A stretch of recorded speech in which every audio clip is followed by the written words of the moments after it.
Okay, first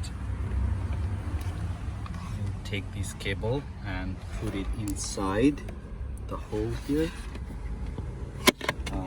this hole. Once you inserting the cable, you should able to see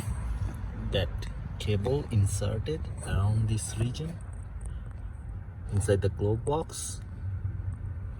and then there is a hole up here,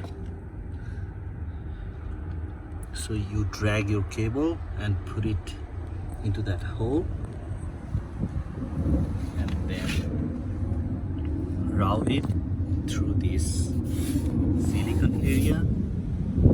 put it here, and then you can place it